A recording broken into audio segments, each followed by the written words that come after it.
저는 요양원에 가기 싫었습니다. 아들은 권했지만 제 마음은 움직이지 않았습니다. 그곳은 사는 곳이 아니라 보내지는 곳 같았거든요. 그러던 어느 날 이웃이 말했습니다. 요양원 말고 월 10만 원으로 갈 수 있는 곳이 있대요. 처음엔 믿지 않았습니다. 그런 곳이 어디 있어? 하지만 지금 저는 그곳에서 살고 있습니다. 혼자이지만 외롭지 않은 곳, 돌봄을 받지만 존중받는 곳. 요즘 많은 어르신들이 이곳으로 몰리고 있습니다. 오늘 제 이야기를 들어주시겠습니까? 새벽 5시 반, 눈이 떠집니다. 알람도 안 맞췄는데 습관처럼 눈이 떠요. 나이 들면 다 이렇다고 하더군요. 잠이 필요한 나이에 잠이 안 오고 할 일 없는 아침에 일찍 일어나니까요.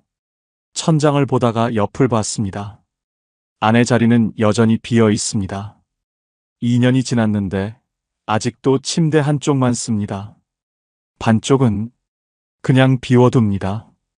치울 용기가 안 나서요. 커튼을 열었더니 환한 햇살이 쏟아져 들어옵니다. 창밖엔 벌써 사람들이 바쁘게 움직이고 있습니다. 출근하는 사람, 운동하는 사람, 학교 가는 아이들, 모두 어디론가 가고 있더군요. 저만 여기 서서 그 모습을 보고 있었습니다. 유리창 하나를 사이에 두고요. 부엌으로 갔습니다. 냉장고 문을 열었습니다. 김치통 하나, 계란 2개, 우유 한 팩. 안에 있을 때는 반찬이 5가지는 있었는데 이젠 뭘 해 먹을지도 모르겠고 만들어도 혼자 먹다가 버리게 되니까요. 계란 하나 꺼냈습니다.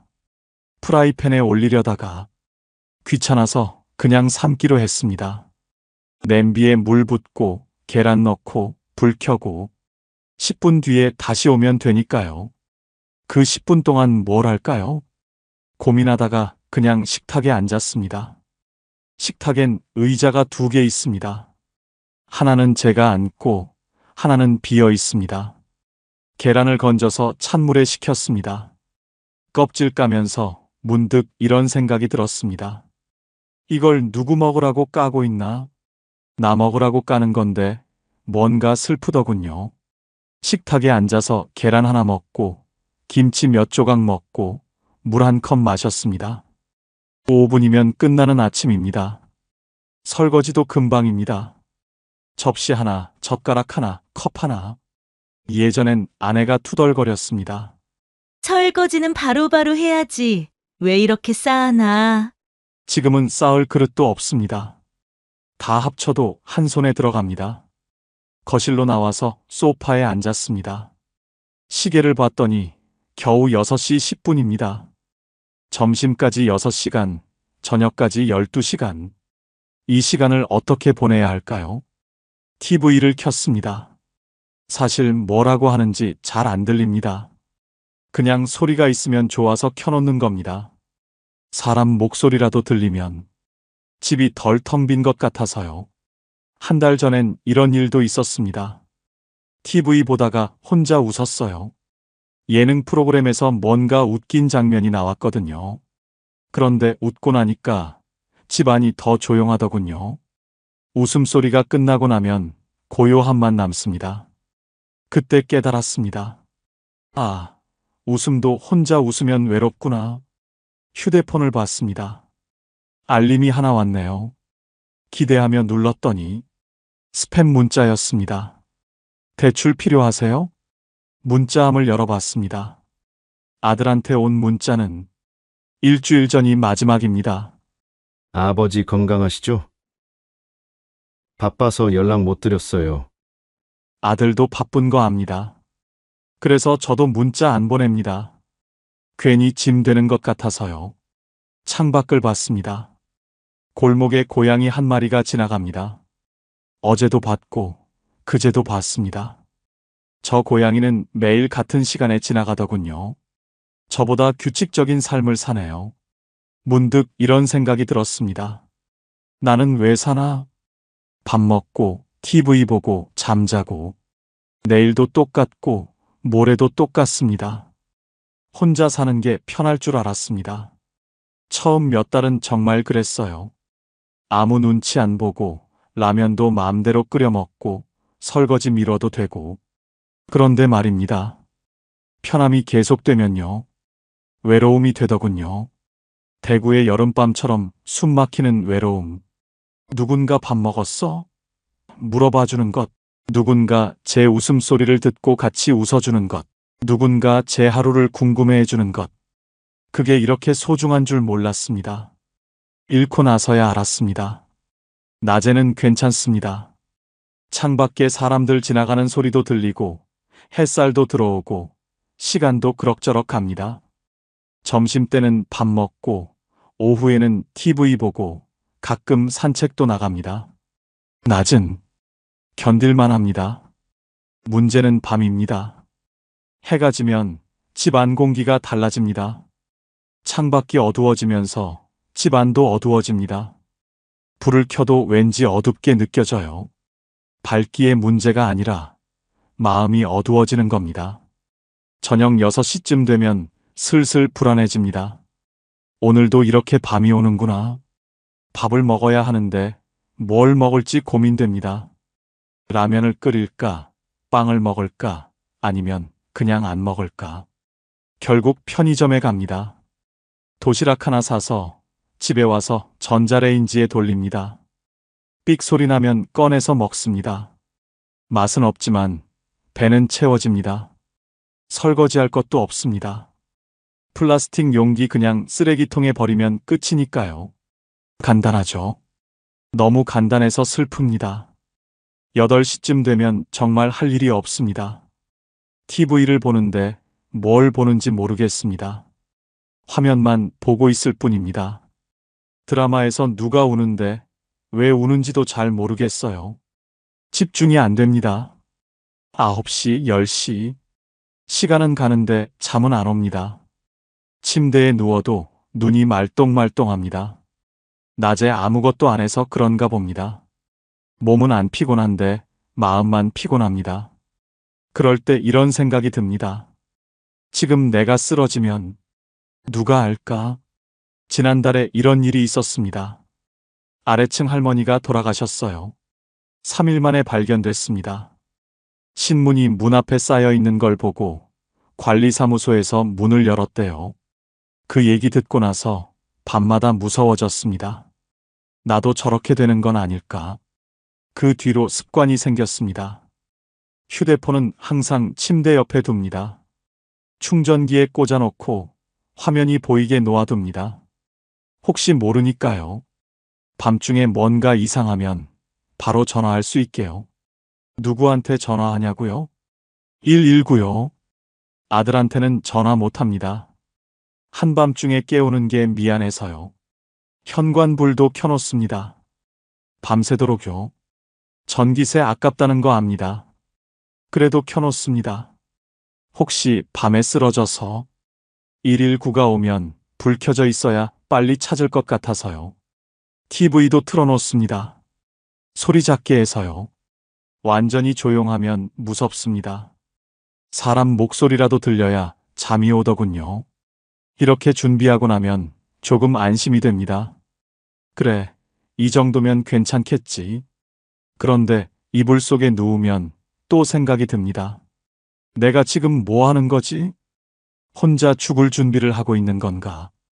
이게 사는 건가? 버티는 건가? 천장을 봅니다. 아무것도 안 보입니다. 그냥 어둠만 있습니다. 가끔은 이런 상상도 합니다. 내가 지금 쓰러지면 아들이 달려올까? 아마 회사 일 마무리하고 아이들 재우고 그러고 나서 올 거예요. 다음 날 아침쯤? 아니, 연락이 안 되면 그날 밤에 올 수도 있겠죠. 그런데요. 그게 아들 잘못이 아닙니다. 아들도 자기 인생이 있으니까요. 저도 젊을 때 그랬어요. 부모님보다 회사 일이 아이들이 먼저였으니까요. 그래서 더 슬픕니다. 누구를 원망할 수도 없으니까요. 시계를 봤습니다. 밤 11시. 아직도 잠이 안 옵니다. 옆집에서 소리가 들립니다. 문 닫는 소리, 발소리, 물 내리는 소리, 누군가 살고 있다는 소리입니다. 그 소리가 위로가 됩니다. 나 혼자만 깨어 있는 건 아니구나. 12시쯤 되면 옆집도 조용해집니다. 다들 잠드나 봅니다. 저만 누워서 천장을 보고 있습니다. TV에서 심야 영화가 나옵니다. 뭔지도 모르고 봅니다. 눈만 뜨고 있을 뿐입니다. 1시, 2시. 그렇게 시간이 갑니다. 새벽 3시쯤 되면 그제야 눈이 감깁니다. 피곤해서가 아니라 포기해서입니다. 그래, 오늘도 이렇게 가는구나. 그렇게 잠듭니다. 얕은 잠으로요. 언제든 깰 준비를 하면서요. 아침이 되면 다시 눈이 떠집니다. 오늘도 살아있네. 안도하면서도 또 하루가 시작된다는 게 무겁습니다. 이게 혼자 사는 밤입니다. 낮에는 견딜만한데 밤은 견디기 힘듭니다. 어둠 속에서, 고요함 속에서 혼자라는 게 너무 크게 느껴집니다. 누군가 옆에 있으면 좋겠습니다. 말 안 해도 그냥 숨소리만 들려도 좋겠습니다. 혼자가 아니라는 걸 느낄 수 있으면 좋겠습니다. 하지만 옆자리는 비어 있습니다. 오늘도 내일도 모레도. 어제 아들이 전화했습니다. 주말에 오겠다고요. 반가운 목소리였습니다. 바빠서 한 달에 한 번도 오기 힘든데 오겠다니 고맙죠. 토요일 오후 아들이 왔습니다. 손에 과일 봉지 들고요. 현관문 열고 들어서는데 집안을 둘러봅니다. 뭔가 체크하듯이요. 냉장고를 열어봅니다. 김치통 하나, 계란 2개. 아들 얼굴이 어두워집니다. 한숨을 쉽니다. 거실에 앉았습니다. 아들이 차를 한 모금 마시더니 조심스럽게 말을 꺼냅니다. 아버지, 요양원 한번 알아보시는 게 어때요? 그 말이 나올 줄 알았습니다. 냉장고 열어볼 때부터 예상했어요. 그래도 막상 들으니까 가슴이 철렁 내려앉습니다. 난 아직 혼자 살만해. 제 목소리가 생각보다 딱딱하게 나왔습니다. 아들이 입을 다뭅니다. 더 말하면 제가 화낼까봐 그러는 거겠죠? 침묵이 흘렀습니다. TV 소리만 배경에 깔립니다. 아들도 저도 할 말을 잃었습니다. 한참 뒤에 아들이 조용히 말했습니다. 천천히 생각해 보세요. 그리고 더 이상 말하지 않았습니다. 아들이 돌아가고 저는 소파에 앉아 있었습니다. 요양원. 그 단어가 머릿속에 남았습니다. 사실 처음 듣는 제안은 아닙니다. 작년에도 딸이 비슷한 얘기를 했었어요. 그때도 거절했습니다. 왜냐고요? 요양원이 싫어서요. 몇 년 전 친구 병문안 갔을 때 요양원을 봤습니다. 깨끗했어요. 시설도 좋았고요. 하지만 뭔가 차가웠습니다. 복도를 걷는데 방마다 어르신들이 침대에 누워 계셨어요.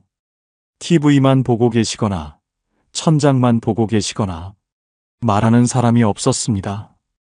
웃는 사람도 없었습니다. 식당에서는 정해진 시간에 정해진 메뉴로 조용히 식사가 진행됐습니다. 누구 하나 대화하지 않았어요.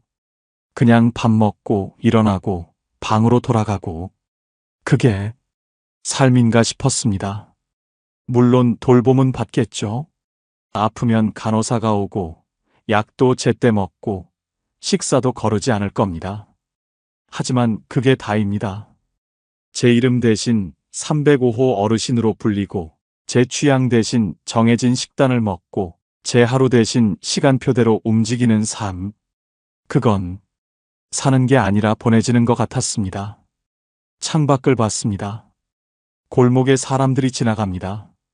아이들 뛰어노는 소리, 차 지나가는 소리, 누군가 웃는 소리, 살아있는 소리들입니다. 요양원에는 그런 소리가 없었습니다. 저는 아직 살고 싶습니다. 보내지고 싶지 않습니다. 하지만 동시에 알고 있습니다. 아들 말도 틀린 게 아니라는 걸요.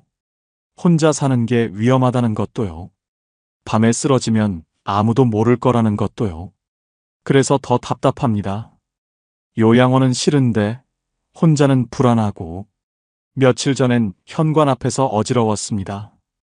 잠깐이었지만 그 순간 무서웠어요. 지금 쓰러지면 어쩌지? 벽을 잡고 버텼습니다. 다행히 괜찮아졌습니다. 하지만 그 일이 있은 뒤로 밤마다 불안합니다. 아들이 걱정하는 이유를 알겠습니다. 아버지가 혼자 쓰러져 있을까봐, 3일 뒤에 발견될까봐, 그게 무섭겠죠? 자식으로서 당연한 걱정입니다. 저도 부모님 계실 때 그랬으니까요. 하지만 그렇다고 요양원에 갈 수는 없었습니다. 그곳에 가는 순간 저는 제가 아니게 될 것 같았거든요. 이러지도 저러지도 못하는 제 처지가 한심하게 느껴졌습니다. 그날 밤 잠이 안 왔습니다. 아들 얼굴이 자꾸 떠올랐습니다. 걱정스러운 눈빛, 조심스럽게 권유하던 목소리, 내가 짐이 되고 있구나. 그 생각이 가슴을 짓눌렀습니다. 아들도 힘들겠죠. 아버지 걱정하면서 살아야 하니까요. 회사 일도 바쁜데 아이들도 돌봐야 하는데 아버지까지 신경 써야 하니까요. 미안합니다. 하지만 아직은 제가 저답게 살고 싶었습니다. 어떻게 해야 할까요? 아들도 안심시키고 저도 살 수 있는 방법이 없을까요? 그 답을 찾지 못한 채 며칠이 지났습니다. 그렇게 며칠을 보냈습니다. 요양원 생각, 아들 걱정, 혼자 사는 불안, 머릿속이 복잡했어요. 그러던 어느 오후였습니다. 아래층 김 씨가 올라왔습니다. 현관문 두드리는 소리에 문을 열었더니 손에 귤 한 봉지 들고 서 있더군요. 거실에 앉아서 귤 까먹으며 이런저런 얘기를 나눴습니다. 날씨 얘기, 동네 소식, 건강 얘기. 그러다가 김 씨가 말했습니다. 자기 처남이 최근에 어디 들어갔는데 괜찮다고요. 어디요? 혼자 살 수 있는 주택인데 월세가 10만 원밖에 안 된답니다. 귀를 의심했습니다. 10만 원? 그게 말이 돼? 김 씨가 휴대폰을 꺼내 뭔가 보여줬습니다. LH 고령자 복지주택이라고 적혀 있더군요. 요양원이 아니래요. 작은 아파트 같은 건데 혼자 살 수 있답니다. 안전장치도 다 돼 있고 필요하면 도움도 받을 수 있고요. 텃밭도 있고 같이 운동하는 프로그램도 있대요. 처남이 거기 들어간 지 3달 됐는데 혼자 사는데 외롭지 않다고 하더랍니다. 혼자 사는데 외롭지 않다? 그게 가능한가 싶었습니다. 보증금은 1,000만 원에서 1,500만 원 정도. 월세는 10만 원 내외. 65세 이상이고 집 없고 소득이 일정 수준 이하면 신청할 수 있답니다. 숫자를 듣는 순간 가슴이 두근거렸습니다. 요양원은 한 달에 100만 원은 기본이라고 들었는데 월 10만 원이라니. 김 씨는 상세한 건 모르겠다며 LH 지사 가서 상담받아 보라고 권했습니다. 형님, 한번 알아보세요. 요양원 말고 이런 선택지도 있잖아요. 그 말이 제 귓가에 맴돌았습니다. 요양원 말고 이런 선택지도 있다. 김 씨가 돌아가고 저는 한참을 앉아 있었습니다. 휴대폰에 받아 적은 메모를 보면서요. LH 고령자 복지주택. 월세 10만 원. 혼자 살지만 외롭지 않은 곳. 믿기지 않았습니다. 그런 곳이 정말 있을까? 혹시 사기는 아닐까? 하지만 김 씨 처남이 실제로 살고 있다니까 완전히 거짓말은 아닌 것 같았습니다. 저녁을 먹으면서도 그 생각뿐이었습니다. 라면을 끓였는데 맛이 없었어요. 아니, 먹는지 마는지도 모르겠더군요. 머릿속은 온통 그 주택 생각뿐이었습니다. 월 10만 원이면 제 기초연금으로도 충분히 낼 수 있습니다. 보증금 1,000만 원도 아내가 남긴 예금으로 가능합니다. 그런데 진짜 그런 곳이 있을까요? 혼자 살면서도 외롭지 않은 곳. 요양원처럼 갇혀 있는 게 아니라 제 방에서 제 방식대로 살 수 있는 곳. 상상이 됐습니다. 아침에 일어나서 커튼 열고 작은 부엌에서 밥해 먹고 텃밭 나가서 상추 따고 같은 처지의 어르신들과 인사 나누고 그 모습이 머릿속에 그려지니까 가슴이 두근거렸습니다. 오랜만에 느끼는 감정이었습니다. 기대감이요. 혼자 집에 있을 때는 내일이 두려웠습니다. 또 똑같은 하루가 올 거라는 게 무서웠어요. 요양원 생각할 때는 절망뿐이었습니다. 거기 가는 순간 제 인생이 끝나는 것 같았거든요. 하지만 이 주택은 달랐습니다. 새로운 시작 같았습니다. 끝이 아니라 또 다른 삶의 시작. 그날 밤 잠이 안 왔습니다. 평소와는 다른 이유로요. 불안해서가 아니라 기대돼서였습니다. 침대에 누워서 천장을 봤습니다. 어둠 속에서도 뭔가 빛이 보이는 것 같았어요. 내일 LH 지사 가봐야지. 그렇게 마음먹었습니다. 망설여졌습니다. 혹시 제가 조건이 안 되면 어떡하지?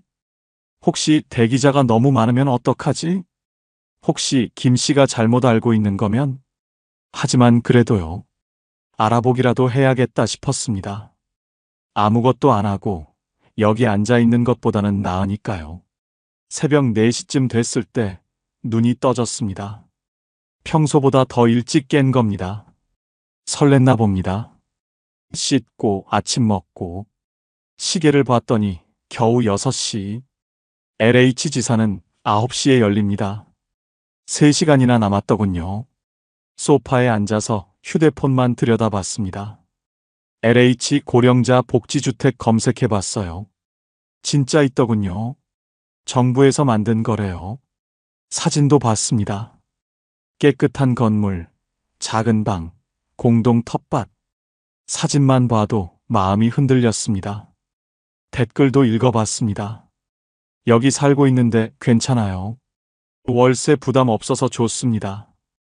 혼자지만 외롭지 않아요. 그 글들이 제게 용기를 주었습니다. 그래, 나도 한번 해보자. 8시 반쯤 집을 나섰습니다. 조금 일찍 가는 거였지만 집에 더 있으면 너무 초조할 것 같았거든요. 버스를 타고 LH 지사로 향했습니다. 창밖 풍경을 보면서 생각했습니다. 만약 정말 들어갈 수 있다면, 만약 정말 그런 곳에서 살 수 있다면, 상상만으로도 가슴이 벅찼습니다. 오랜만에 느끼는 희망이었습니다.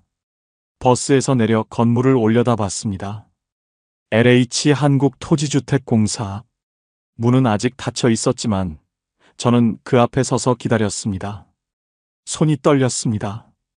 긴장돼서가 아니라 떨려서였습니다. 이제 곧 알게 되겠지. 내가 갈 수 있는 곳인지 아닌지. 9시가 되자 문이 열렸습니다. 저는 깊게 숨을 들이마시고 안으로 들어갔습니다. 건물 안으로 들어갔습니다. 로비는 생각보다 넓었어요. 안내 데스크가 보이고 의자들이 줄지어 있었습니다. 번호표를 뽑았습니다. 제일 먼저 와서 1번. 업무 시작 직전 의자에 앉아서 기다렸습니다. 손이 축축했어요. 긴장됐습니다. 내가 조건이 될까? 혹시 안 된다고 하면 어쩌지? 옆에 앉은 할머니 한 분이 혼잣말을 하고 계셨습니다. 벌써 2년째 기다리고 있는데. 2년이요? 가슴이 철렁했습니다. 그렇게 오래 기다려야 하나? 하지만 동시에 이런 생각도 들었습니다. 2년을 기다릴 만큼 좋은 곳이라는 뜻 아닐까? 그렇지 않다면 누가 그렇게 오래 기다리겠어요? 한번 고객님, 일어서서 상담 데스크로 갔습니다. 젊은 여자 직원이 환하게 웃으며 맞아주었습니다. 어떻게 오셨어요? 고령자 복지주택. 그거 알아보러 왔습니다. 목소리가 떨렸어요. 직원이 서류를 꺼내며 친절하게 설명하기 시작했습니다. 만 65세 이상이어야 하고, 집이 없어야 하고, 소득이 일정 기준 이하여야 한답니다. 저는 올해 72입니다. 집도 없어요. 월세로 살고 있거든요. 소득은 국민연금이 전부입니다. 직원이 계산기를 두드리더니 고개를 끄덕였습니다. 조건이 된답니다. 그 말을 듣는 순간 가슴이 뛰었습니다. 정말요? 제가요? 직원이 계속 설명했습니다. 보증금은 1,000만 원에서 1,500만 원 정도. 월세는 지역에 따라 다르지만 대략 8만 원에서 12만 원 선. 제가 신청할 수 있는 건 36제곱미터 정도의 원룸형이고 월세는 10만 원 내외가 될 거래요. 10만 원. 제 연금으로 충분히 낼 수 있는 금액입니다. 그럼 정말 들어갈 수 있다는 말씀이신가요? 제 목소리에 떨림이 묻어나왔습니다. 직원이 부드럽게 웃으며 대답했습니다. 네. 신청하실 수 있어요. 다만 지역별로 대기자가 있어서 정확한 입주 시기는 신청 후에 안내드릴 수 있어요. 대기 기간은 지역마다 다르고 일반 신청자는 보통 1년에서 2년 정도 기다립니다. 2년. 긴 시간이긴 합니다. 하지만 그래도 괜찮았어요. 어차피 지금도 혼자 살고 있는데 2년 더 버티면 되는 거 아닙니까? 게다가 직원이 말했습니다. 국가유공자나 기초생활수급자, 장애인 같은 경우는 우선순위로 빨리 들어갈 수 있습니다. 빠르면 6개월, 늦어도 1년 안에 연락이 옵니다. 저는 국가유공자는 아니지만 기초생활수급자도 아니고 일반 신청자입니다. 그래도 괜찮습니다. 기다릴 수 있어요. 직원이 필요한 서류를 알려줬습니다. 주민등록등본, 가족관계증명서, 소득증명서류, 건강보험료 납부 확인서도 필요합니다. 대부분 인터넷으로 발급받으실 수 있어요. 어르신, 인터넷 사용 가능하세요? 아들한테 부탁하면 됩니다. 직원이 안내 책자를 건네줬습니다. 거기에 자세한 내용이 다 적혀 있더군요. 저는 그 책자를 꼭 움켜쥐었습니다. 손에 땀이 났어요. 오늘 바로 신청하시겠어요? 잠깐 망설였습니다. 서류를 준비해야 하니까요. 하지만 직원이 말했습니다. 온라인으로도 신청 가능하고 서류는 나중에 제출해도 됩니다. 일단 신청 접수부터 해두는 게 좋아요. 그럼 오늘 신청하겠습니다. 제 목소리가 떨렸습니다. 기대감과 불안감이 뒤섞인 떨림이었어요. 직원이 컴퓨터 화면을 보여주며 하나하나 입력을 도와줬습니다. 이름, 주민등록번호, 주소, 연락처. 마지막에 제출 버튼을 누르는 순간 화면에 접수 완료 메시지가 떴습니다. 접수 완료되셨어요. 접수증 드릴게요. 직원이 건네준 종이 한 장. 거기에 제 이름과 접수번호가 적혀 있었습니다. 그 종이를 받아드는 순간 눈시울이 뜨거워졌습니다. 참았습니다. 여기서 울면 안 되니까요. 하지만 가슴 한쪽이 벅차올랐습니다. 감사합니다. 그 말밖에 못했습니다. 직원이 환하게 웃으며 대답했습니다. 연락 기다려주세요. 좋은 소식 전해드릴게요. LH 지사를 나왔습니다. 햇살이 눈부셨어요. 손에는 접수증과 안내 책자가 들려 있었습니다. 버스 정류장으로 걸어가면서 저는 접수증을 몇 번이고 들여다봤습니다. 정말 신청했구나. 정말 기회가 생긴 거구나. 집으로 돌아오는 길 발걸음이 가벼웠습니다. 오랜만에 느끼는 감정이었어요. 희망이요. 집에 도착해서 소파에 앉았습니다. 접수증을 식탁 위에 올려두고 한참을 바라봤습니다.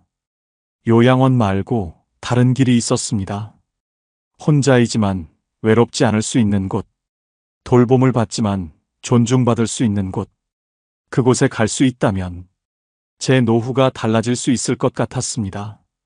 아들한테 전화했습니다. 얘야, 아버지가 오늘 좋은 데 알아봤다. 그날이 왔습니다. 입주 날짜가 적힌 문자를 받은 게 일주일 전이었어요. 생각보다 빨랐습니다. 일반 신청자는 1년에서 2년 기다린다고 했는데 8개월 만에 연락이 왔거든요. 짐은 많지 않았습니다. 옷가방 하나, 이불 하나, 작은 박스 2개. 그게 제 전부였어요. 아들이 차로 데려다 줬습니다. 아버지, 정말 괜찮으세요? 걱정하는 목소리였지만 예전과는 달랐습니다. 요양원 갈 때처럼 무거운 느낌이 아니었거든요. 괜찮아. 좋은 곳이라더라. 건물 앞에 도착했습니다. 5층짜리 건물이었어요. 오래되지도 새 것도 아닌 단정한 건물. 현관 앞에는 자동문이 있었습니다. 제가 다가서자 윙하는 소리와 함께 문이 열렸어요. 로비는 환했습니다. 천장에 밝은 조명이 켜져 있고 바닥은 깨끗하게 닦여 있었습니다. 벽에는 안전 손잡이가 붙어 있고 구석에는 비상벨도 보였어요. 게시판에는 안내문들이 붙어 있었습니다. 텃밭 가꾸기 모임, 건강체조 교실, 이달의 생일 잔치. 그걸 보는 것만으로도 마음이 조금 풀렸습니다. 관리 직원이 나와서 짐을 받아들며 안내해 주었습니다. 엘리베이터를 타고 3층으로 올라갔습니다. 어르신 방은 304호예요. 복도는 조용했습니다. 카펫이 깔려 있어서 발소리가 나지 않았어요. 304호. 제 방 문 앞에 섰습니다. 열쇠를 받아서 문을 열었습니다. 방은 작았습니다. 하지만 깨끗했어요. 창문으로 햇살이 들어오고 있었습니다. 창 너머로는 작은 텃밭이 보였어요. 방 한쪽에는 작은 싱크대와 냉장고가 있었습니다. 전기레인지도 있고 찬장도 있었어요. 높이가 딱 맞았습니다. 허리 굽히지 않고 쓸 수 있을 것 같았어요. 침대는 일반 침대보다 조금 높았습니다. 일어나기 편하게 높이를 조절한 거래요. 침대 옆에는 작은 화분이 놓여 있었습니다. 초록색 잎사귀가 방에 생기를 주고 있었어요. 화장실에 들어가 봤습니다. 문턱이 없었어요. 변기 양쪽에는 안전바가 설치되어 있고 바닥에는 미끄럼 방지 타일이 깔려 있었습니다. 샤워 부스에는 접이식 의자도 있었어요. 아, 여긴 정말 나 같은 사람을 위한 집이구나. 짐을 풀었습니다.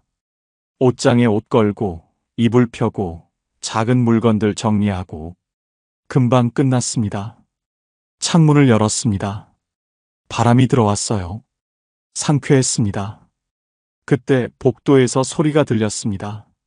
누군가 걸어오는 발소리, 문 여는 소리, 사람이 살고 있다는 소리였어요.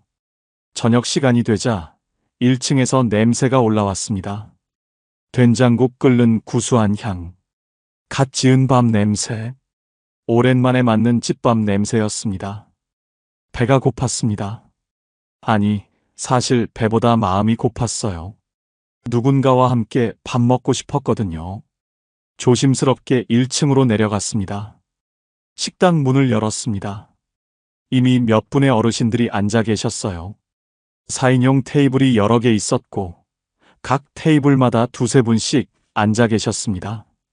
저는 어디에 앉을지 망설였습니다. 그때 한 테이블에 앉아 계시던 할머니가 손짓하셨습니다. 여기 오라고요. 새로 오셨어요? 그 한마디가 너무 반가웠습니다. 네, 오늘 들어왔습니다. 그러셨구나. 식사하셨어요? 순간 가슴이 뜨거워졌습니다. 식사하셨어요? 그 말이 얼마만인지 모르겠습니다. 누군가 제게 밥 먹었냐고 물어본 게요. 아니요, 아직. 그럼 같이 드세요. 테이블에 앉았습니다. 된장찌개, 시금치나물, 멸치볶음, 김치, 그리고 따뜻한 밥. 소박한 밥상이었지만 그 위에는 온기가 있었습니다. 숟가락을 들었습니다. 밥 한 술 떠서 입에 넣었어요. 맛있었습니다. 아니, 맛있다기보다 따뜻했습니다. 옆에 앉은 할아버지가 말씀하셨습니다.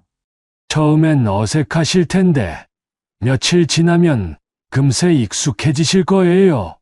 고개를 끄덕였습니다. 말이 안 나왔어요. 눈물이 날 것 같았거든요. 식사를 마치고 방으로 돌아왔습니다. 창문을 열고 서 있었습니다. 저녁 바람이 불어왔어요. 아래층에서는 어르신들 이야기 소리가 희미하게 들렸습니다. 누군가 TV 보는 소리, 누군가 전화하는 소리. 그 소리들이 제게는 삶의 소리로 들렸습니다. 요양원에서 느꼈던 그 차가운 정막과는 달랐어요. 여기에는 각자의 삶이 있었고 각자의 이야기가 있었습니다. 침대에 누웠습니다. 천장을 봤어요. 오랜만에 편안했습니다. 혼자 있다는 두려움 대신 옆방에도 사람이 있구나라는 안도감이 있었어요. 만약 밤중에 무슨 일이 생겨도 비상벨만 누르면 도움을 받을 수 있습니다. 무엇보다 내일 아침이면 다시 만날 사람들이 있습니다. 안녕하세요 인사를 나누고 함께 식사를 할 사람들이요. 그것만으로도 충분했습니다. 눈을 감았습니다. 오랜만에 깊은 잠에 빠져들었습니다. 며칠이 지났습니다. 이곳의 리듬이 서서히 몸에 익어갔어요. 아침이면 알람 없이 눈이 떠집니다. 예전처럼 새벽 5시 반에요. 하지만 예전과는 달랐습니다. 일어나서 창문을 열면 아래층 텃밭에서 누군가 이미 움직이고 있습니다. 물 주는 소리, 홈이 긁는 소리, 그 소리가 들려요. 혼자가 아니구나. 그 생각이 듭니다. 7시 반이 되면 1층 문화실로 내려갑니다. 건강체조 시간이거든요. 처음엔 어색했습니다. 낯선 사람들 사이에서 몸 움직이는 게요. 하지만 며칠 지나니 익숙해졌어요. 안녕하세요. 안녕하세요. 짧은 인사지만 그게 좋습니다. 아침마다 누군가와 인사를 나눈다는 것. 체조는 간단합니다. 목 돌리기, 어깨 풀기, 다리 들어 올리기. 무리하지 않는 동작들이에요. 하지만 몸이 가벼워지는 걸 느낍니다. 혼자 집에 있을 때는 하루 종일 소파에 앉아 있었는데요. 체조가 끝나면 각자 방으로 돌아가 아침을 먹습니다. 저는 간단히 토스트와 커피로 해결해요. 가끔은 1층 식당에서 함께 먹기도 합니다. 어제는 된장찌개가 나왔어요. 혼자 먹는 토스트보다 훨씬 맛있었습니다. 아침을 먹고 나면 1층 건강관리실에 들릅니다. 혈압을 재는 겁니다. 자동 혈압계에 팔을 넣고 삑 소리가 날 때까지 기다립니다. 옆에는 다른 어르신도 앉아 계세요. 오늘은 혈압이 좀 높네요. 저는 괜찮네요. 이런 사소한 대화가 오갑니다. 그게 좋아요. 10시쯤 되면 텃밭에 나갑니다. 겨울이라 작물은 많지 않지만 쪽파랑 시금치가 자라고 있어요. 햇볕 아래서 흙을 만집니다. 호미로 흙을 고르고 물을 주고 손에 흙냄새가 묻습니다. 그 냄새를 맡으면 살아있다는 느낌이 듭니다. 옆에서 텃밭 가꾸시는 할아버지가 말씀하셨어요. 봄 되면 뭐 심을까요? 고추 어때요? 좋죠. 상추도 심고요. 내년 봄 이야기를 합니다. 그게 신기했어요. 예전엔 내일도 두려웠는데 이제는 내년 봄을 기대하고 있으니까요. 점심은 각자 해결합니다. 저는 간단히 라면 끓여 먹거나 빵 사다 먹어요. 혼자 먹지만 외롭지 않습니다. 벽 너머에서 누군가 설거지하는 소리가 들리거든요. 오후에는 할 일이 없습니다. 그래서 그냥 방에서 쉬거나 1층 로비에 내려가요. 로비에는 늘 어르신 몇 분이 계십니다. 신문 보시거나 바둑 두시거나 그냥 앉아서 이야기 나누시거나 저도 그 옆에 앉습니다. 말 안 해도 괜찮아요. 그냥 사람들 사이에 있다는 것만으로도 좋으니까요. 저녁이 되면 공동 식당에 갑니다. 매일은 아니지만 일주일에 서너 번은 가요. 같은 테이블에 앉는 분들이 정해져 가고 있습니다. 말 없이도 자리를 비워줍니다. 오늘 반찬 괜찮네요. 날씨가 추워졌어요. 짧은 대화지만 그게 제 하루를 채웁니다. 어제는 이런 일도 있었습니다. 복도에서 할머니 한 분과 마주쳤는데 그분이 말씀하셨어요. 304호 어르신, 요즘 표정이 밝아지셨네요. 순간 뜨끔했습니다. 제가 그렇게 변했나? 방에 돌아와서 거울을 봤어요. 확실히 달라진 것 같았습니다. 얼굴에 생기가 돌고 주름도 덜 깊어 보였어요. 정말 이렇게 달라질 수 있구나. 밤이 되면 방에 누워 창문을 봅니다. 커튼 사이로 달빛이 들어오고 바람이 불어와요. 아래층에서는 여전히 사람들 소리가 들립니다. TV 소리, 전화 통화 소리, 물 내리는 소리. 그 소리들이 저를 안심시킵니다. 혼자가 아니라는 증거니까요. 침대에 누워서 생각합니다. 혼자 집에 있을 때는 시간이 안 갔습니다. 아침부터 저녁까지 하루가 너무 길었어요. 요양원 생각할 때는 절망뿐이었습니다. 거기 가는 순간 제 인생이 끝나는 것 같았거든요. 하지만 이곳은 달랐습니다. 혼자 살지만 외롭지 않습니다. 돌봄을 받지만 존중받습니다. 제 방에서 제 방식대로 살아갑니다. 아침에 일어나고 싶을 때 일어나고, 텃밭 가고 싶으면 가고, 쉬고 싶으면 쉬고. 하지만 혼자가 아닙니다. 엘리베이터에서 누군가와 마주치고, 식당에서 함께 밥 먹고, 복도에서 안녕하세요 인사 나누고. 그게 제 하루입니다. 문득 깨달았습니다. 혼자 사는 건 쉬웠지만 혼자 살아내는 건 어려웠습니다. 돌봄이 필요하다는 건 약하다는 뜻이 아니었습니다. 사람은 누군가와 기대며 사는 존재라는 걸요. 창밖을 봤습니다. 별이 보였어요. 아내가 살아있었다면 이곳을 좋아했을 거예요. 함께 텃밭 가꾸고, 함께 식사하고, 함께 웃었을 텐데. 하지만 괜찮습니다. 아내도 하늘에서 기뻐하고 있을 거예요. 제가 이렇게 다시 웃고 있으니까요. 눈을 감았습니다. 내일 아침이면 다시 누군가와 안녕하세요 인사를 나눌 겁니다. 체조도 하고, 텃밭도 가고, 밥도 함께 먹을 거예요. 그 생각만으로도 마음이 따뜻해집니다. 이제는 말할 수 있습니다. 괜찮다. 이렇게 사는 것도 참 괜찮다. 저는 요양원 말고 다른 길을 찾았습니다. 월 10만 원으로 사람답게 살아갈 수 있는 곳을요.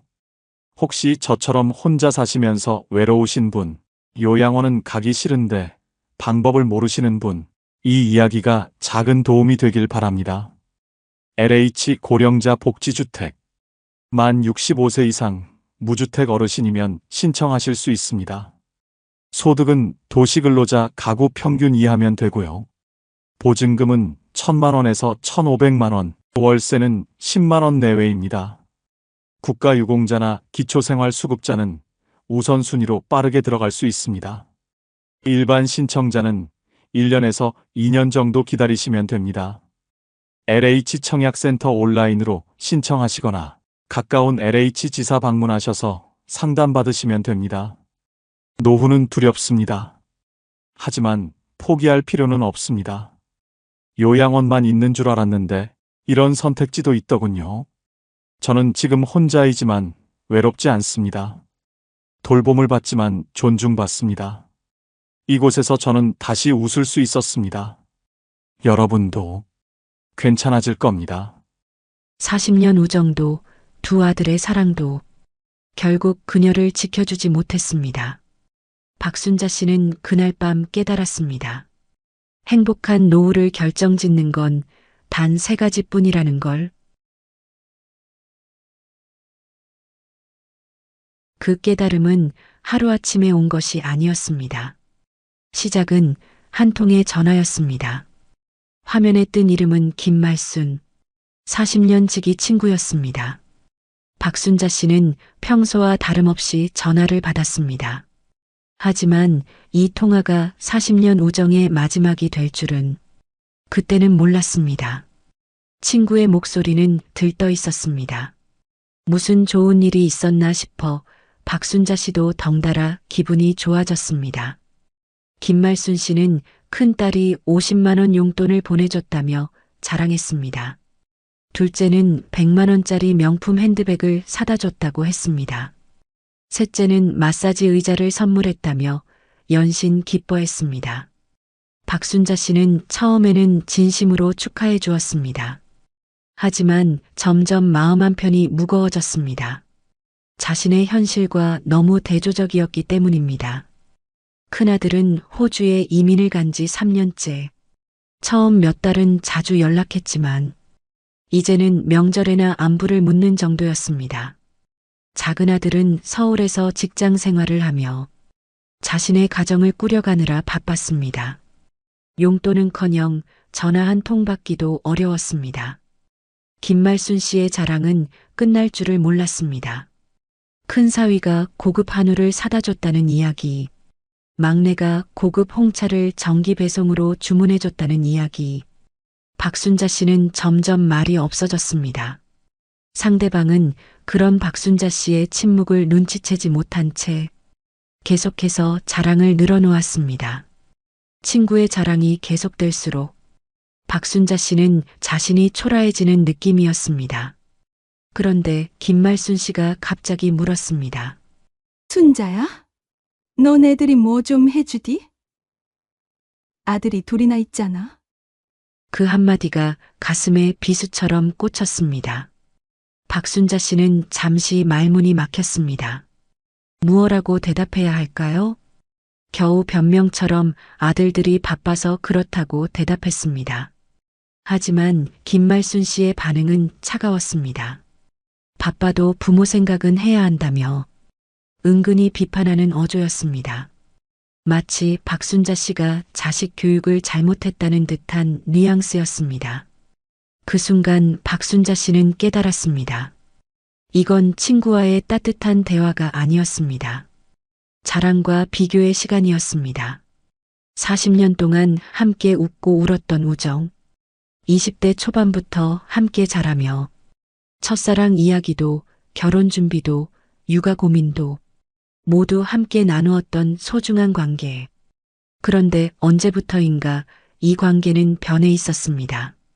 서로를 위로하고 격려하는 대신 자랑과 비교로 상처를 주는 관계로 말입니다. 박순자 씨는 서둘러 전화를 끊었습니다. 급한 일이 생겼다며 거짓말을 했습니다. 더 이상 그 자랑을 들을 수가 없었습니다. 친구의 행복한 이야기가 자신에게는 고통으로 다가왔습니다. 전화를 끊고 나니 집안이 더욱 조용해졌습니다. 시계 소리만이 규칙적으로 울렸습니다. 박순자 씨는 소파에 주저앉았습니다. 나이가 들수록 친구들과의 만남이 부담스러워지는 이유. 그녀는 이제야 그 답을 알 것 같았습니다. 모든 대화가 비교로 이어졌습니다. 누구의 자식이 더 효도를 잘하는지, 누구의 생활이 더 윤택한지, 누구의 노후가 더 안정적인지. 예전에는 그렇지 않았습니다. 젊었을 때는 서로의 고민을 나누고 힘든 일이 있으면 위로해 주었습니다. 하지만 나이가 들면서 모든 것이 달라졌습니다. 자식 자랑, 생활 자랑, 건강 자랑, 친구들과의 만남은 자랑, 경연대회가 되어버렸습니다. 박순자 씨는 깊은 한숨을 내쉬었습니다. 40년 우정의 첫 번째 균열. 그것은 비교에서 시작되었습니다. 그날 밤 박순자 씨는 잠들지 못했습니다. 친구의 말들이 계속 머릿속을 맴돌았습니다. 내가 뭘 잘못했을까? 다른 엄마들과 뭐가 달랐을까? 자책의 마음이 밀려왔습니다. 친구와의 통화를 끊은 후 박순자 씨는 한동안 멍하니 앉아 있었습니다. 거실의 시계가 째깍째깍 소리를 내며 시간이 흘러가고 있음을 알려주었습니다. 가슴 한편이 답답했습니다. 친구의 자랑이 계속 머릿속을 맴돌았습니다. 우리 큰딸이 50만 원씩이나 용돈을 보내줬어. 둘째는 백화점 상품권을 사다 줬지 뭐야. 그런 말들이 귓가에서 떠나지 않았습니다. 박순자 씨는 자신의 현실을 되돌아보았습니다. 큰아들은 3년 전 호주로 이민을 갔습니다. 처음에는 한 달에 한 번씩 영상통화를 했지만 이제는 명절에나 안부를 묻는 정도였습니다. 작은 아들은 서울에서 직장 생활을 하고 있었습니다. 결혼한 지 5년째였지만 아직 손자 소식은 없었습니다. 며느리와의 관계도 어색했습니다. 처음에는 자주 연락하며 지냈지만 시간이 지날수록 대화는 줄어들었습니다. 우리 애들은 정말 아무것도 안 해주나? 문득 작은 아들에게 전화를 걸고 싶어졌습니다. 그냥 목소리라도 듣고 싶었습니다. 친구처럼 자랑할 만한 이야기가 있는지도 궁금했습니다. 박순자 씨는 조심스럽게 번호를 눌렀습니다. 벨소리가 길게 울렸습니다. 혹시 바쁘나? 지금 점심시간일 텐데. 한참 후에야 아들의 목소리가 들렸습니다. 하지만 그 목소리는 예상과 달랐습니다. 피곤하고 짜증 섞인 톤이었습니다. 엄마, 나 지금 회사야. 급한 일 아니면 나중에 연락해. 짧고 차가운 말투였습니다. 박순자 씨는 당황했습니다. 그저 안부나 물어보고 싶었을 뿐인데 아들의 반응은 너무 차가웠습니다. 아니야. 급한 건 아니고. 그냥 안부나 물어보려고. 요즘 어떻게 지내나 싶어서. 엄마, 진짜 바빠. 문자로 할 말 있으면 보내. 뚝. 전화가 끊어졌습니다. 박순자 씨는 수화기를 든 채로 한동안 움직이지 못했습니다. 이게 자식과의 대화라고 할 수 있을까요? 친구가 자랑하던 그런 따뜻한 관계는 어디서 찾을 수 있을까요? 집안의 정막이 더욱 깊어졌습니다. 냉장고의 웅웅 소리만이 조용한 집안에 울려 퍼졌습니다. 박순자 씨는 소파에 깊숙이 몸을 맡겼습니다. 40년 동안 정성껏 키운 아들들, 밤잠을 설쳐가며 뒷바라지한 아들들, 대학 등록금을 마련하려고 새벽 아르바이트까지 했던 기억들, 그런 아들들에게 자신은 바쁜 일상 속 잠깐의 방해물에 불과했습니다. 내가 뭘 잘못했을까? 다른 집 엄마들은 뭘 다르게 했을까? 자책의 마음이 밀려왔습니다. 친구 김말순 씨의 아이들은 왜 그렇게 효도를 잘할까요? 같은 시대에 태어나 비슷하게 키웠는데 왜 이렇게 다른 결과가 나왔을까요? 박순자 씨는 핸드폰을 들여다보았습니다. 아들에게서 온 마지막 문자는 일주일 전이었습니다. 엄마 건강하세요라는 짧은 인사뿐이었습니다. 그나마 큰아들은 더했습니다. 호주에서 보내온 마지막 메시지는 한 달 전이었습니다. 추석 인사를 겸한 안부였는데 그마저도 단체 메시지 같았습니다. 친구에게 위로받고 싶었지만 방금 전 통화가 떠올랐습니다. 친구도 자식도 자신의 마음을 헤아려 주지 않는 현실. 박순자 씨는 창밖을 바라보았습니다. 해가 서서히 기울어가고 있었습니다. 60대 박순자 씨의 하루는 이렇게 또 깊은 외로움으로 저물어 갔습니다. 그날 밤 그녀는 잠들지 못했습니다. 해시태그 챕터 3 건강의 경고. 며칠이 지났습니다. 박순자 씨는 여전히 친구와 아들의 일로 마음이 무거웠습니다. 그런데 우편함에서 뜻밖의 편지를 발견했습니다. 병원에서 온 건강검진 결과 통지서였습니다. 작년에 받았던 건강검진 결과가 나온 것이었습니다. 박순자 씨는 별 생각 없이 봉투를 뜯었습니다. 하지만 결과지를 보는 순간 얼굴이 굳어졌습니다. 혈압 수치가 정상 범위를 벗어나 있었습니다. 콜레스테롤 수치도 높았습니다. 혈당 수치 역시 경계선상에 있었습니다. 빨간 글씨로 표시된 재검사 필요 항목들이 눈에 띄게 많았습니다. 박순자 씨는 서둘러 병원에 전화를 걸었습니다. 며칠 후 진료 예약을 잡을 수 있었습니다. 병원 가는 날까지 마음이 불안했습니다. 인터넷으로 자신의 수치들을 찾아보니 더욱 걱정이 커졌습니다. 진료실 앞에서 기다리는 시간이 길게 느껴졌습니다. 주변에는 자신과 비슷한 나이대의 사람들이 많았습니다. 모두들 심각한 표정으로 앉아 있었습니다. 박순자 환자분, 간호사의 부름에 박순자 씨는 진료실로 들어갔습니다. 의사는 검진 결과지를 꼼꼼히 살펴보았습니다. 그리고 박순자 씨를 바라보며 말했습니다. 검진 결과, 앞으로 관리를 잘해야 합니다. 그 말은 단순한 조언이 아니었습니다. 의사의 표정이 진지했습니다. 혈압약을 복용해야 한다고 했습니다. 콜레스테롤 수치를 낮추기 위해 식단 조절이 필요하다고 했습니다. 정기적인 운동도 필수라고 강조했습니다. 지금부터 관리하지 않으면 더 큰 문제가 생길 수 있어요. 고혈압, 당뇨, 심혈관 질환, 이런 것들은 한 번 생기면 평생 관리해야 합니다. 의사의 말 한마디 한마디가 박순자 씨의 가슴에 무겁게 내려앉았습니다.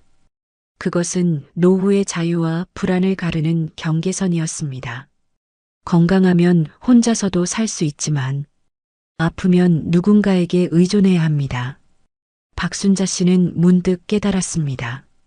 친구의 자랑도 자식의 무관심도 건강 앞에서는 별것 아니라는 것을. 아무리 효도하는 자식이 있어도 아픈 건 본인의 몫이었습니다. 아무리 좋은 친구가 있어도 병원에는 혼자 와야 했습니다. 처방전을 받아들고 나오는 길, 박순자 씨의 발걸음이 무거웠습니다. 약국에서 혈압약을 받으며 약사의 설명을 들었습니다. 매일 같은 시간에 복용해야 한다는 것, 부작용이 있을 수 있다는 것. 집으로 돌아와 약봉지를 바라보았습니다. 이제 이 약들과 평생을 함께 살아야 하는 것일까요? 박순자 씨는 거울 앞에 섰습니다. 60대 중반의 자신의 모습이 보였습니다. 언제부터인가 주름이 깊어졌고 머리카락도 많이 휘어졌습니다. 체력도 예전 같지 않았습니다. 젊었을 때는 건강을 당연하게 여겼습니다. 밤을 새워도 괜찮았고 아무거나 먹어도 문제 없었습니다. 하지만 이제는 달랐습니다. 몸이 보내는 신호들을 무시할 수 없었습니다. 그날 밤 박순자 씨는 생각했습니다. 친구들과의 관계도 중요하고 자식들과의 관계도 소중하지만 가장 기본이 되는 건 건강이었습니다. 건강을 잃으면 모든 것이 무의미해집니다. 아무리 많은 돈이 있어도, 아무리 좋은 사람들이 곁에 있어도 아픈 몸으로는 행복할 수 없습니다. 박순자 씨는 결심했습니다. 이제부터라도 건강 관리에 신경 써야겠다고. 매일 산책을 하고 식단을 조절하고 정기검진을 받아야겠다고. 건강검진 결과는 경고였습니다. 하지만 동시에 기회이기도 했습니다. 아직 늦지 않았다는 것, 지금부터라도 관리하면 된다는 것. 박순자 씨는 침대에 누우며 다짐했습니다. 건강한 노후를 위해 노력하겠다고. 그것이 진정한 노후 준비의 시작이라는 것을 그녀는 이제야 깨닫게 되었습니다. 그날 밤 박순자 씨는 잠들지 못했습니다.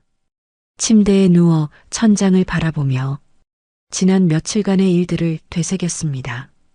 친구 김말순 씨와의 통화, 아들의 차가운 반응, 그리고 병원에서 받은 건강검진 결과까지 모든 것이 한꺼번에 밀려왔습니다. 박순자 씨는 뒤척이며 생각했습니다. 이대로 살아도 괜찮을까? 이런 관계들 속에서 행복할 수 있을까? 새벽 2시, 잠은 오지 않았습니다. 박순자 씨는 일어나 거실로 나왔습니다. 조용한 집안에서 혼자만의 시간을 가졌습니다. 40년, 김말순 씨와 함께한 세월이었습니다. 20대 초반 직장에서 만나 함께 연애하고 결혼하고 아이를 키웠습니다. 서로의 기쁨과 슬픔을 나누었습니다. 하지만 언제부터인가 그 관계는 변해 있었습니다. 위로와 격려 대신 비교와 자랑만 남았습니다. 만날 때마다 상처받고 돌아오는 자신을 발견했습니다. 친구를 만나고 나면 더 우울해졌습니다. 자신이 초라하게 느껴졌습니다. 이게 정말 우정일까요? 박순자 씨는 깊이 생각했습니다. 진짜 친구라면 서로를 위로해 주어야 하는 것 아닐까요? 힘든 일이 있을 때 함께 아파해주고, 기쁜 일이 있을 때 진심으로 축하해 주어야 하는 것 아닐까요? 하지만 지금의 관계는 그렇지 않았습니다. 상대방의 자랑을 들으며 자신을 비하하게 되는 관계, 만날 때마다 열등감을 느끼게 되는 관계, 이런 관계가 과연 필요할까요? 박순자 씨는 창밖을 바라보았습니다. 새벽 하늘이 서서히 밝아오고 있었습니다. 문득 떠오르는 말이 있었습니다. 나이가 들수록 관계의 질이 중요하다. 어디서 들었던 말인지 기억나지 않았지만 지금의 상황에 딱 맞는 말 같았습니다. 양보다 질. 많은 사람들과 어울리는 것보다 진짜 마음이 통하는 사람 몇 명과 지내는 것이 낫다는 뜻이겠지요. 박순자 씨는 결심했습니다. 이제는 나를 깎아내리는 관계를 끝내야겠다. 40년의 인연이었지만 이제는 끝내야 할 때가 온 것 같았습니다. 끊어내는 일이 쉽지 않다는 것을 알고 있었습니다. 40년 동안 쌓인 추억들이 있었으니까요. 함께 웃고 울었던 시간들이 있었으니까요. 하지만 더 이상 자신을 상처내며 살 수는 없었습니다. 60대 중반의 나이에 남은 시간은 많지 않았습니다. 그 시간을 상처받으며 보낼 수는 없었습니다. 박순자 씨는 핸드폰을 들었습니다. 김말순 씨의 번호를 오랫동안 바라보았습니다. 전화를 걸어서 솔직하게 말해야 할까요? 아니면 자연스럽게 연락을 끊어야 할까요? 고민 끝에 박순자 씨는 문자를 보내기로 했습니다. 전화로 말하기에는 너무 어려웠습니다. 말순아, 요즘 개인적으로 정리할 일들이 많아. 당분간 연락 못할 것 같아. 이해해줘. 짧은 문자였지만 그 안에는 40년 우정을 정리하겠다는 의미가 담겨 있었습니다. 문자를 보내고 나니 마음이 복잡했습니다. 후련함과 동시에 허전함도 느껴졌습니다. 하지만 박순자 씨는 자신의 선택이 옳다고 생각했습니다. 나이가 들수록 중요한 것은 관계의 개수가 아니라 질이었습니다. 자신을 상처 주는 관계보다는 혼자 있는 것이 더 나을 수도 있었습니다.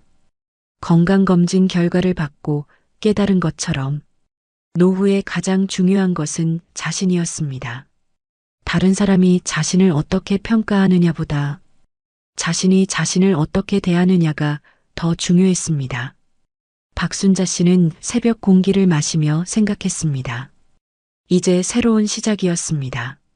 상처 주는 관계를 정리하고 진짜 자신을 위한 시간을 만들어야겠다고, 그것이 행복한 노후를 위한 첫 번째 단계라는 것을 박순자 씨는 분명히 알고 있었습니다. 해가 떠올랐습니다. 새로운 하루가 시작되었습니다.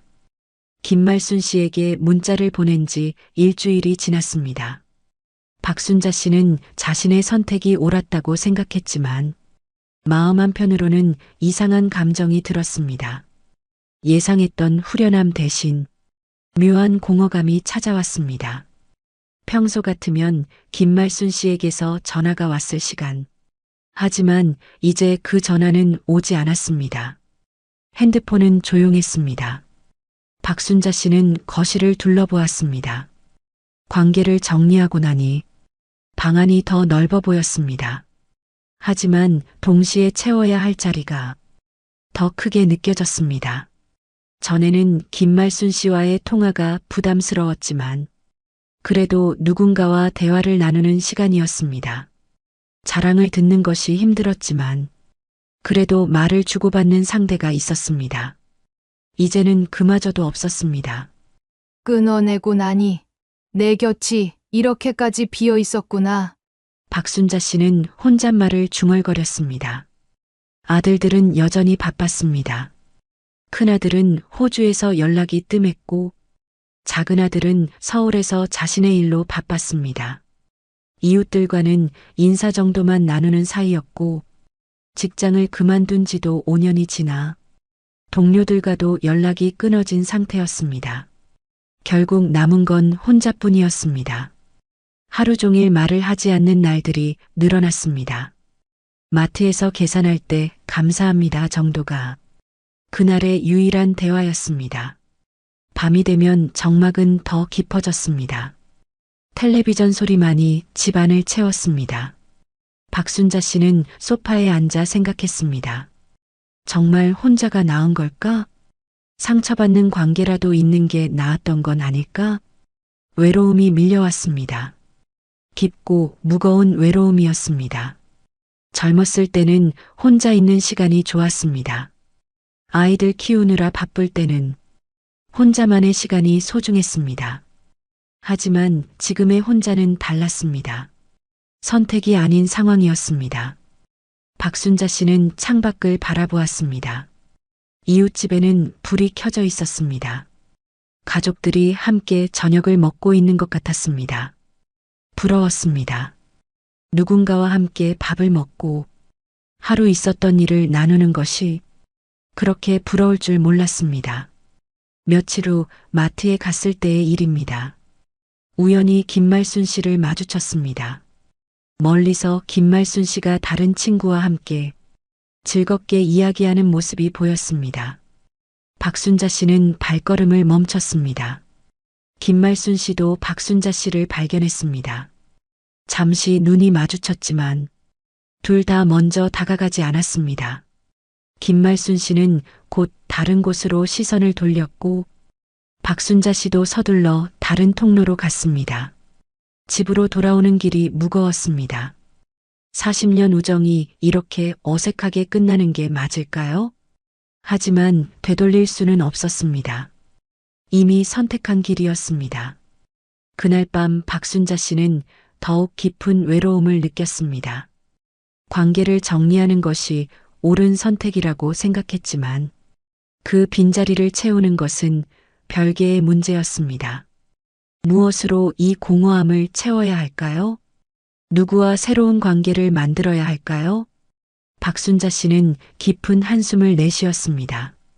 상처 주는 관계를 끊어내는 것은 용기 있는 선택이었지만 그 이후의 삶을 채워나가는 것은 또 다른 과제였습니다. 밤은 길었고 정막은 더 깊었습니다. 박순자 씨는 창밖의 별을 바라보며 새로운 답을 찾고 있었습니다. 혼자라는 것, 그것이 자유일 수도 있고 고독일 수도 있다는 것을 그녀는 이제야 깨닫고 있었습니다. 그리고 그 고독을 어떻게 채워나갈지는 오롯이 자신의 몫이라는 것도 점점 명확해지고 있었습니다. 공허감에 시달리던 어느 날 박순자 씨는 우연한 기회를 만났습니다. 동네 복지관에서 진행하는 건강한 노후 준비 강좌가 있다는 소식을 들었습니다.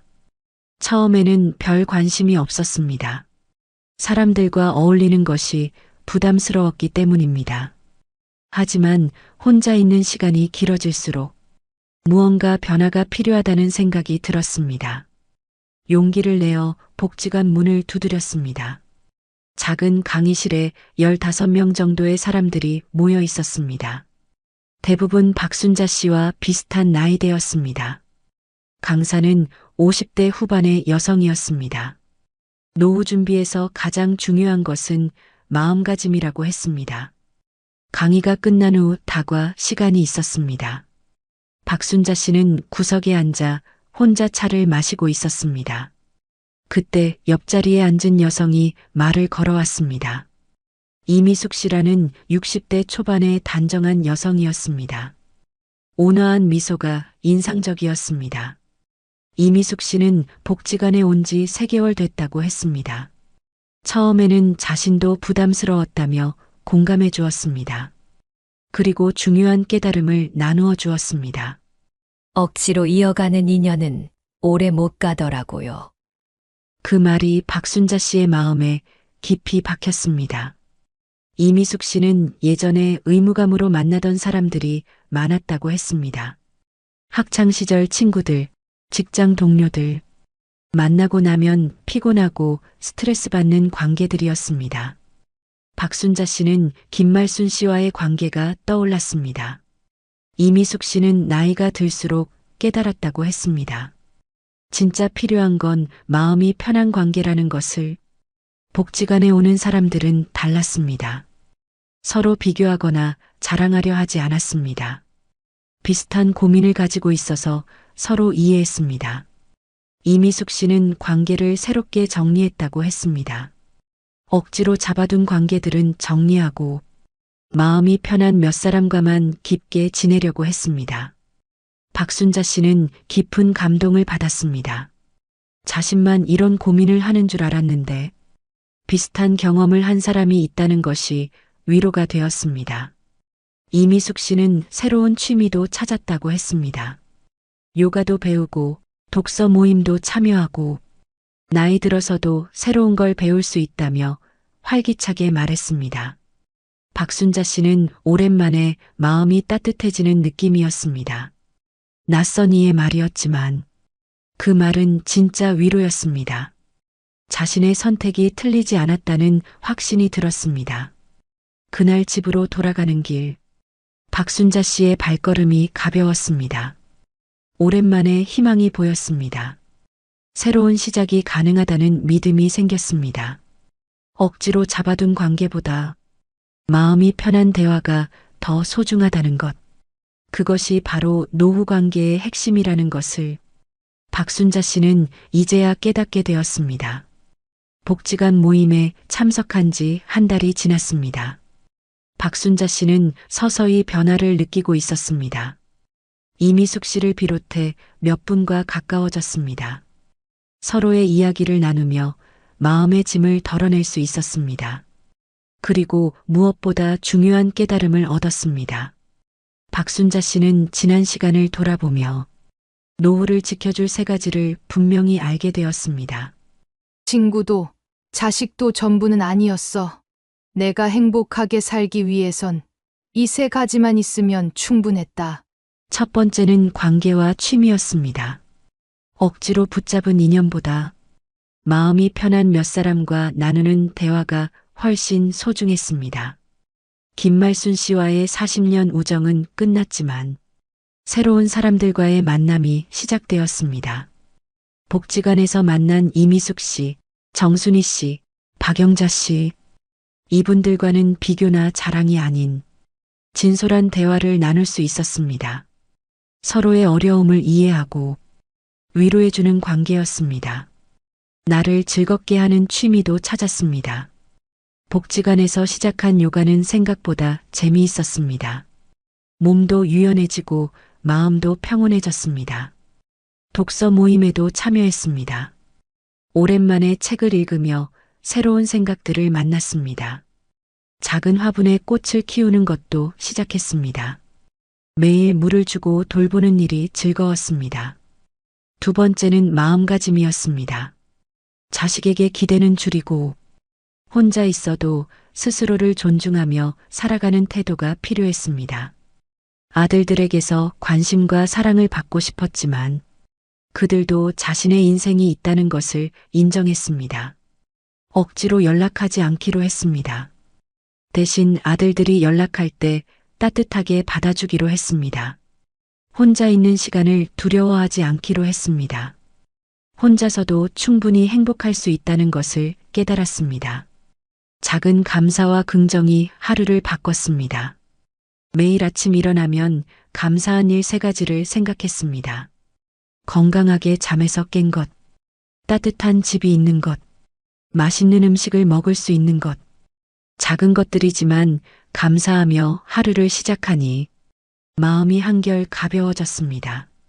세 번째는 건강관리였습니다.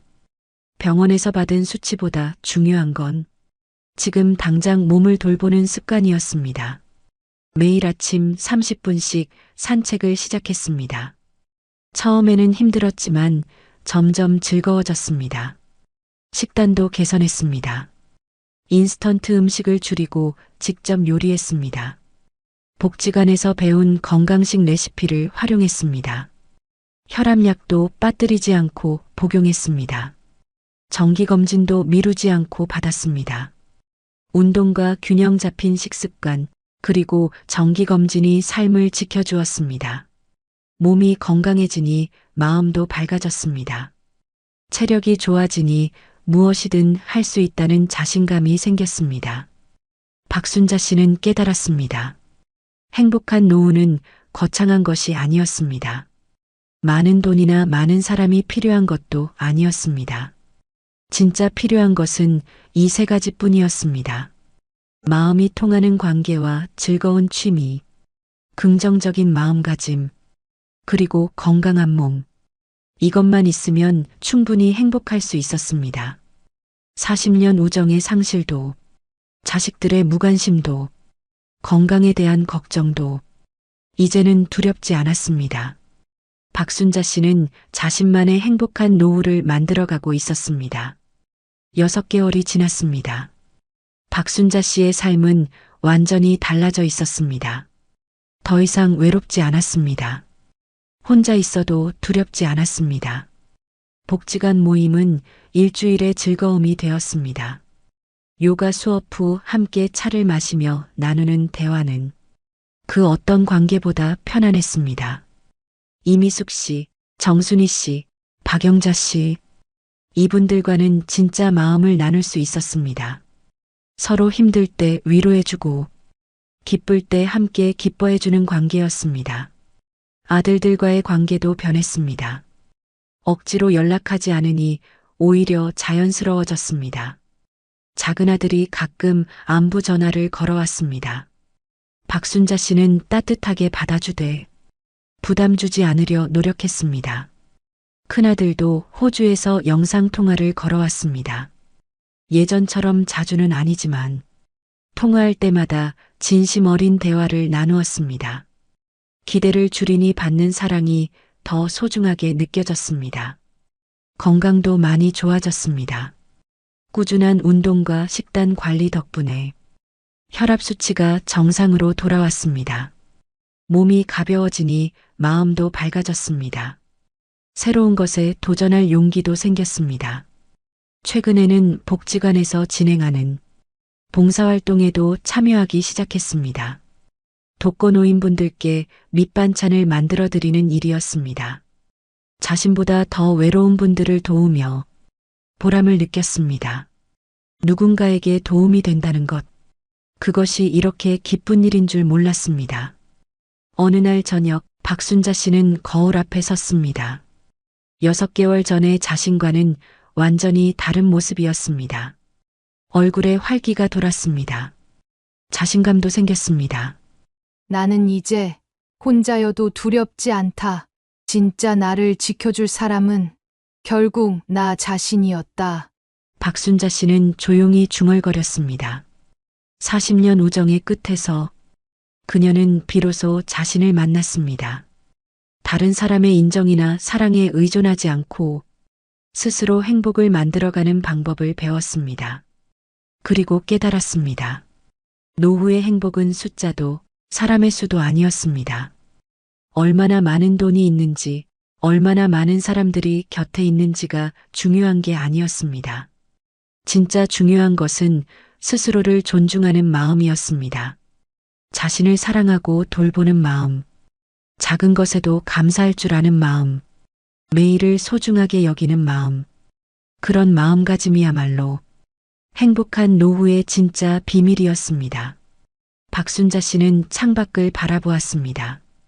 저녁 하늘이 아름답게 물들어 있었습니다. 내일은 또 어떤 즐거운 일이 기다리고 있을까요? 복지관에서 새로운 친구를 만날 수도 있고, 새로운 취미를 시작할 수도 있을 것입니다. 나이가 들어도 여전히 배울 것이 많고, 경험할 것이 많다는 사실이 기뻤습니다.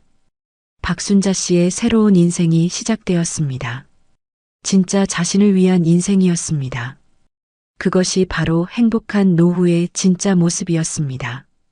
친구도 자식도 노후를 완전히 지켜줄 수는 없습니다. 진짜 행복한 노후는 3가지에 달려 있습니다. 질 좋은 관계와 즐거운 취미, 긍정적인 마음가짐, 꾸준한 건강관리. 행복한 노후는 거창한 것이 아닙니다. 스스로를 사랑하는 마음에서 시작됩니다. 박순자 씨처럼 말입니다. 여러분도 비슷한 고민을 하고 계신다면 이 이야기가 작은 위로가 되었기를 바랍니다. 더 많은 이야기로 찾아뵙겠습니다. 구독과 좋아요로 응원해 주세요.